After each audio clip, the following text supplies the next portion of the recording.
What a lot of fishermen did was they said, well, maybe we should start figuring out how we can still use our boats and our docks and what we do for a living and turn that into also farming, at least as a part-time thing.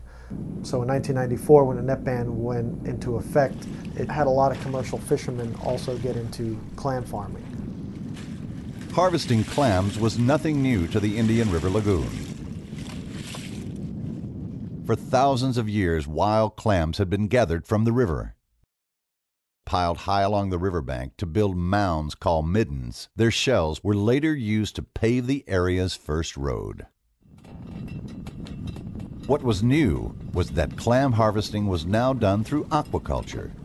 Through clam farming, fishermen treated their catch more like a crop, planting seed clams in mesh bags and allowing them to grow through harvest time. Once the technology was developed to predictably grow clams to market size, I think that many fishermen, on days that maybe the fish they know aren't going to bite, can plan a day or two a week to go and do their clam farming. And it kind of helped, I think, supplement their income, and also helped us tremendously because there's a lot of good commercial fishermen that became really good clam farmers in the state of Florida.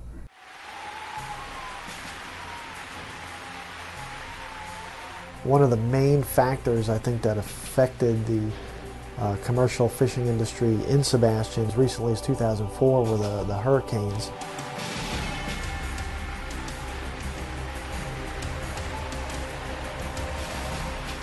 With Francis and Jean, that really set us on our rear ends there.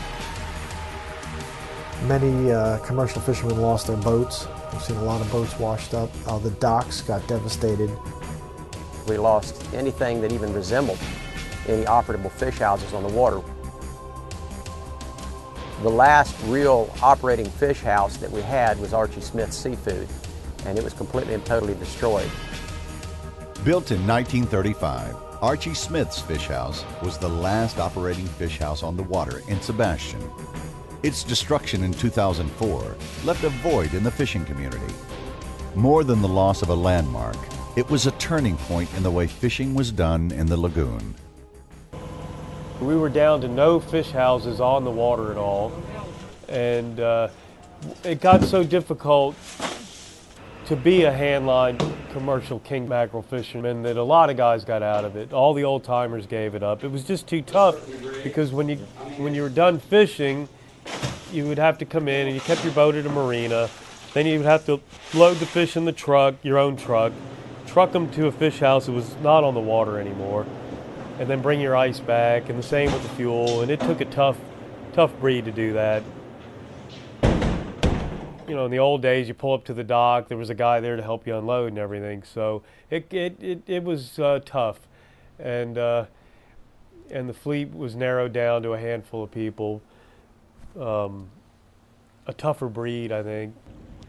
Those that remained to carry on Florida's fishing tradition adapted to meet the new challenges head-on.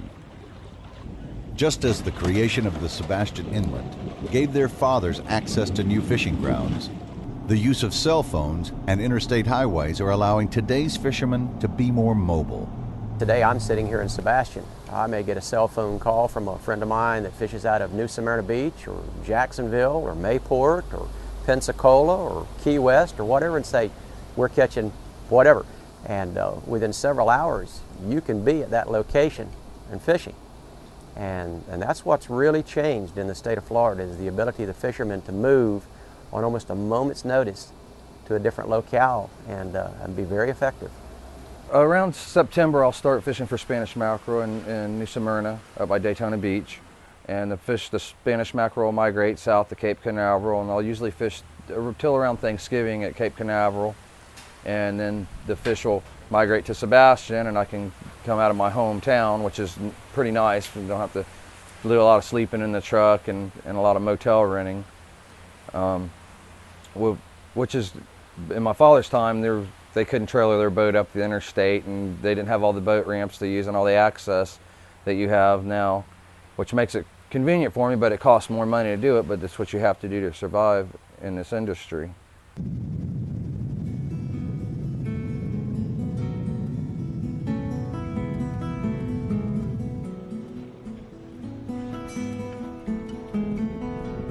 Commercial fishing is no longer the town's focal point. But subtle reminders of how it built this community can still be seen around the lagoon.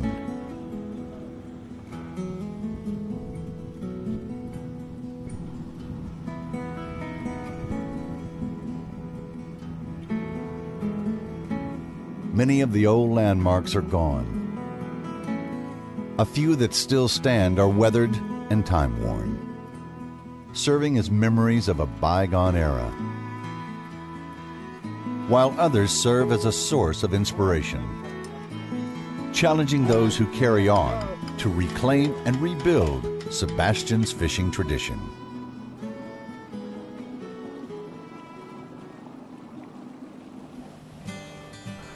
To fishermen, it's a place where they feel comfortable because they're in control. They don't rely on anybody else, and they can push themselves and work as hard as they want without anybody giving them direction or a set of rules that they have to live by, and continue to do what they love to do.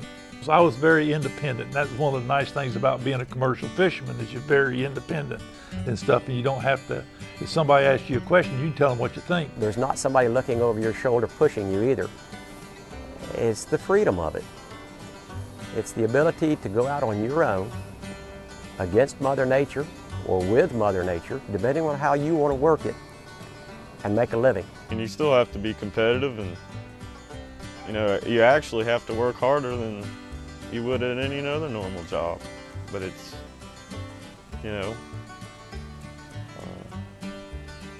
just like to be free. The freedom. The best part of commercial fishing like that on a daily basis is the freedom of it. Well, you just seem to be, I don't know, you're more freedom out there doing your work, and you wasn't having to punch a clock. And you got the gratitude of knowing that you're feeding thousands of people. I don't know how many. I probably put 100,000 meals a year on the table, easy. Yeah, oh man, yeah. Along the river, you make a good man. Fellows raised along the river makes a good man, He stays busy. What I love about fishing more than anything is just being out in the open water and seeing the beauty of everything, and not having to deal with somebody telling you what to do or where to do it or how to do it. I don't know of anything that I could do that would even equal that or rival that, and I'm not going to go looking for it anyways. I'm happy right where I am as a commercial fisherman, and that's where I'll stay. The best part is if you bottom fishing and catch a great big old sow snapper about that big on the hand line, or a big old grouper on the hand line, and the water's clear and you're pulling real hard, and you don't want to break him off and you don't want him to get back in a rock or something. And then you look and you can see him coming up. You see that big fish coming up, and then you start talking to him. Baby needs a new pair of shoes. Now hold on to that hook. Hold on, don't turn that hook loose.